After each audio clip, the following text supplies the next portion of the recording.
So there you are. My men and I found your clues and followed them straight here. We found Mao in a tent at the campsite unconscious. It seems he'll be okay. Sadly, we found no trace of the other three. Huh? Young Kun, what is... Nothing. Pay it no mind. Those three miners are over there, in that cave. Cave? What happened? They're exhausted, but not in danger. Don't worry. Right. Well, thank you, all of you. I better go and see how they're doing.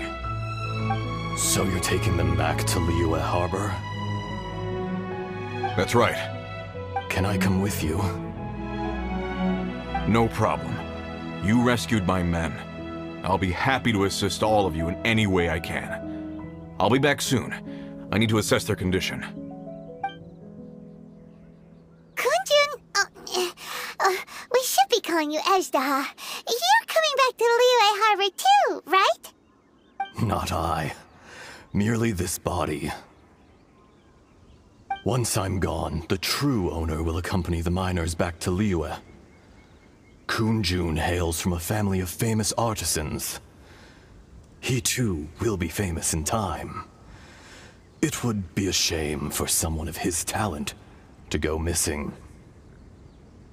You always did have a great admiration for blacksmiths. Curious how swords and daggers are blind, yet their creators see so much. Perhaps empathy is mankind's proudest achievement after all. Azhdaha, I am no longer the Geo-Archon. I can sense it. Today I am just an ordinary citizen of Liyue. Even you met such a fate. Let's get the difficult part out of the way. I cannot guarantee that I won't be awoken a second time. No matter. If that day comes to pass, Liyue must prepare itself to face you. And how will Liyue fare without Rex Lapis? Even without a god above, this remains a nation of men. I was once their god. I ought to be here to witness their rise and fall. All life is shaped and then ground away by the endless flow of time. You were always the strongest among us, yet it would seem that even you have been eroded. That's unimportant. Fate is ordained by heaven. Even if our mission had already concluded, it would be cowardly not to strike out on the road of departure. You may live forever, doomed to a lonely existence, yet even this is temporary. When you reach the end of time, those people, those past and future relationships predetermined by fate, they will be waiting for you. I do not pretend to match your rhetoric when it comes to the subject of a life long lived. I fear that the life of an elemental being is longer than any in this world. Were it not so, you would have killed me long ago, and would not be having to face me again now. You've brought a smile to my face. When all is said and done, a reunion between old friends is an auspicious occasion. That day in the chasm, did you hesitate? A heart of stone is a heart nonetheless. But I am the god of contracts, and was for a time a god of the people of Liyue. You chose justice, but did not forsake your kindness. You came to me not as an assassin, and so I was willingly sealed away. The movements of the Earth Dragon can tremble the earth and shake the heavens.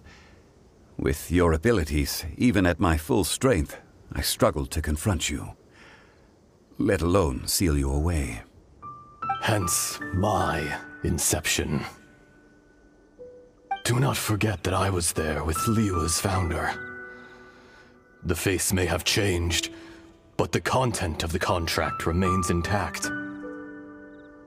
Old friend, God of contracts. I hereby honor our agreement. Thank you, Azhdaha. My life is at an end. I will join the eternal flow of time.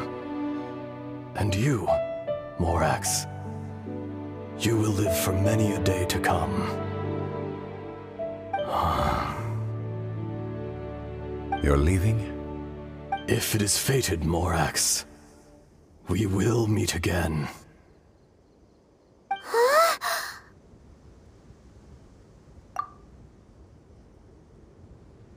Yes. Don't be alarmed. He's only asleep. Wow. That was so weird. It was like he suddenly became another person. In fact, we have yet to meet the real Kunjun.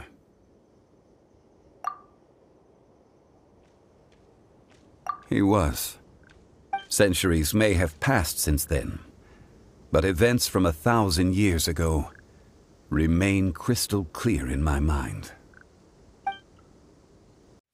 In our last tale, Rex Lapis was walking alone in the mountains. He heard a remote voice, unlike any other, coming from a crack in the earth.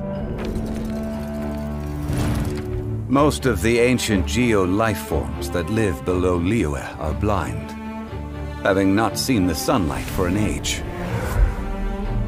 The voice was sometimes sad and song-like. Other times it was loud and thunderous. The Lord of Geo searched here and there before finally unearthing a strange stone from the bedrock. That's how Azhdaha was. I answered his wish and took him above ground. The Lord of Geo took pity on the rock spirit and carved it into a magnificent work of craftsmanship, a vivid representation of a dragon. I bestowed him with a pair of eyes to see the world and came to an agreement with him. With his fingers, he made 2 eyes. Quicker than words could tell, lightning flashed and thunder roared, and a living, breathing dragon soared into the clouds. I agreed to let him live among the people above ground. But if the day ever came when he brought ruin to order, he would once again be sealed in the dark. The dragon accompanied the Lord of Geo, fighting campaigns alongside him in the 4 corners of the world. We have a saying to eulogize these events. The crash of a spear brought billowing dust. The mountains and waters made way at the sound. The sight of a dragon bestowed with a touch the promise of rainwater blessing the ground.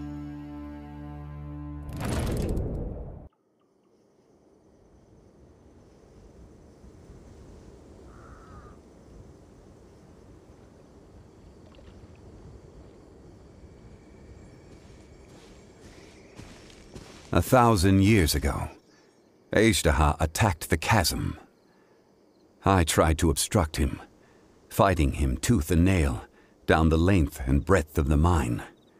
Finally, I brought him down and sealed him underground. During that battle, Dragonfall was born. Azhdaha could sense the stone. Subconsciously, he wanted to use it to find me.